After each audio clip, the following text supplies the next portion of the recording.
a huge criminal problem that we have in D.C. So we must send out the National Guard. We must put these soldiers on the street to clean up D.C. They want to try to make it look like you're the problem. They know that their kingdom is falling. That's why you can't trust this devil. The people you've been learning the Bible from, they've been lying to you. Take me over to Ecclesiastes 12 and 10. You understand?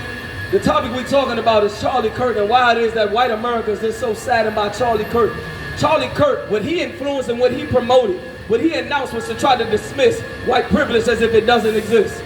He wanted to dismiss white privilege as if it never exists, and every crime that you are saying that is happening against you, everybody that is chasing you down, everybody that says that you are just crying and complaining, he is trying to force the narrative that it is victimhood. That as if black neighborhoods and black people are not being targeted, as if Hispanics are not being targeted, he would have liked to just dismiss this thing. Why? As if it never existed.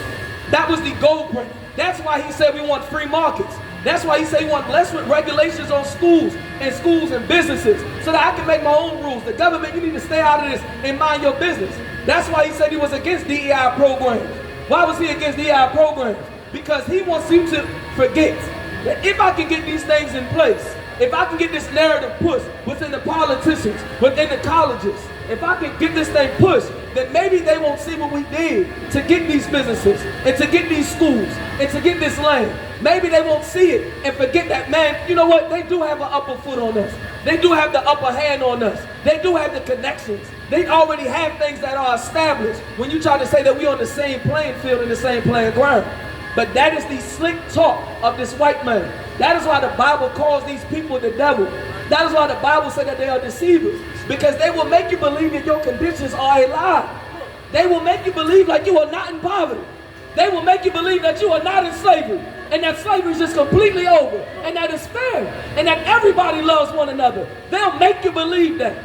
That is why white America is so saddened by Charlie Kirk. Because Charlie Kirk embodied the spirit of what built white America and what established white privilege. And they did it sneakingly. They did it as if it's not being done. That's why the Bible says this. Give me Ecclesiastes 12 and 10. It's the book of Ecclesiastes chapter 12 verse 10. Nice and loud. Never trust thine enemy. Say it again. Never. Say it again. Never. Sometime. Never. Say it again. Never. Go ahead. Trust thine enemy. The Bible says what?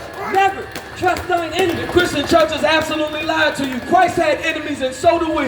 It's right in front of your face every single day. The enemies that are against black and Hispanic people. The people that are locking up our children. The people that are locking up our fathers. Thank you, sister.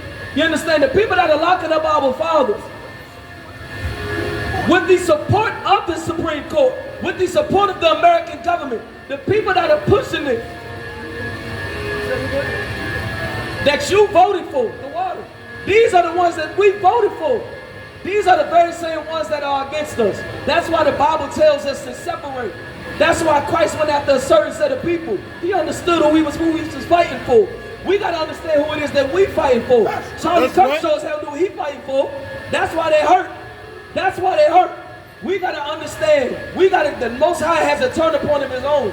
The turning point that brings blacks, Hispanics, and Native Americans together.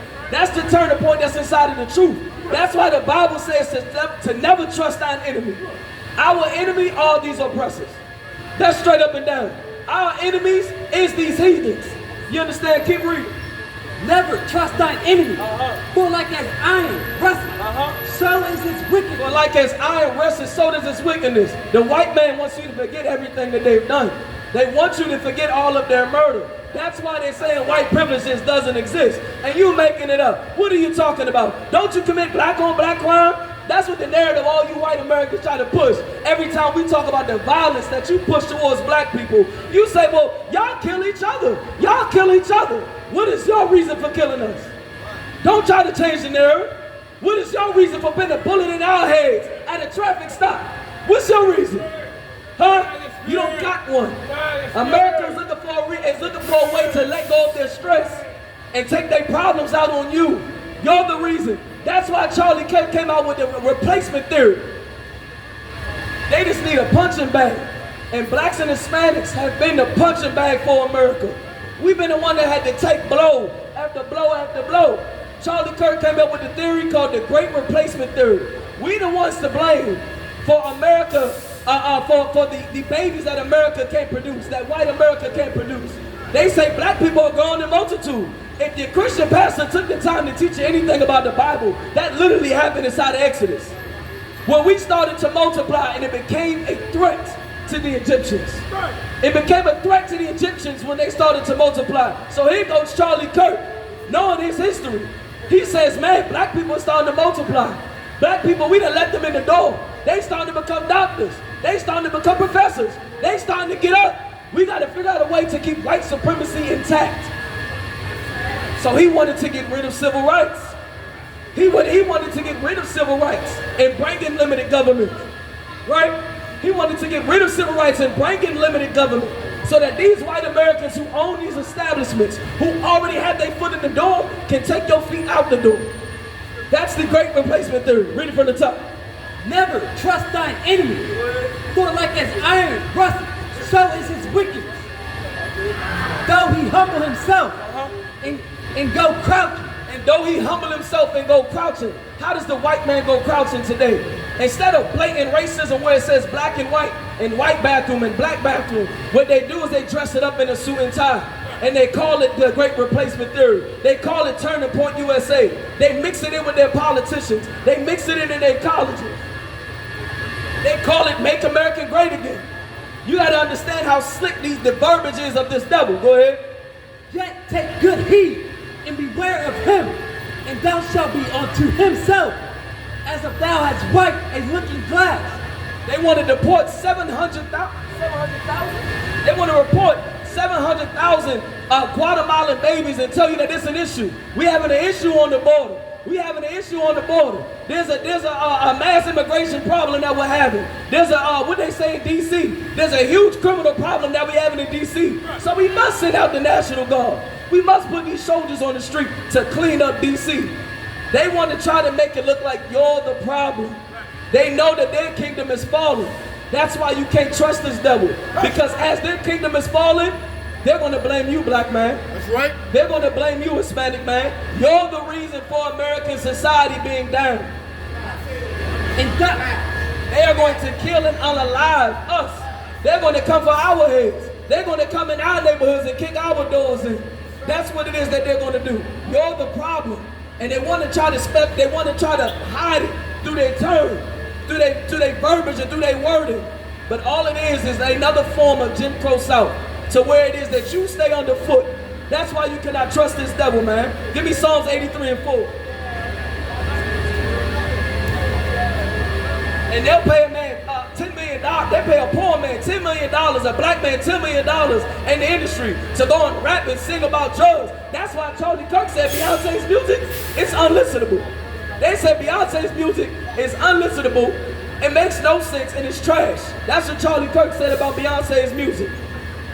You understand? You are the ones that they must put as the example as to why you should not be in office, why you should not be a teacher, why you should not be a professor, why you have no business, why your eligibility should be questioned. That's why. Because you're the one that has to be painted as the problem so that America looks clean, America looks pure. But that's not the truth. America been performing this act for a long time. The white man been performing this act for a long time. Give me Psalms 83.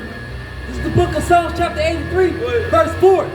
They have said, come and let us cut them off from being a nation, that the name of Israel may be no more in remembrance. They said, come and let us cut them off from being a nation. If you understood anything about the white man, the Bible classifies this devil as being the most crafty of them all, being the most evil, being this great hunter that's blessed with the spoil. White America knows how to colonize. They've colonized this entire earth, the white man and the white woman and child. They've conquered this entire earth and colonized it. You have to understand the gift that's been given to them. They know how to divide and to conquer. They know how to get between something and destroy everything and make it look like it's not their fault. What are you talking about, white privilege? That's a myth. We're the real victims. That's what Charlie Kirk is saying. And that makes white Americans feel good. How many conversations have you had in your past before Charlie Kirk where the essence of racism came up and you held your head low like, you held your head low, right? You wanted to think that you were not racist. It made you uncomfortable. Charlie Kirk now makes you comfortable with the history of white America by saying this never happened. We had a reason for what we've done. Hey, listen, brothers and sisters, man. If you like what you hear, hit the subscribe button, man. Subscribe to this channel. And also, please, go to ISUPK.com and pay your tithe. Drop me some cash so we can move around this planet like we need to, man, and do the things we need to do. They're one West. They're one West. They're one West. They're one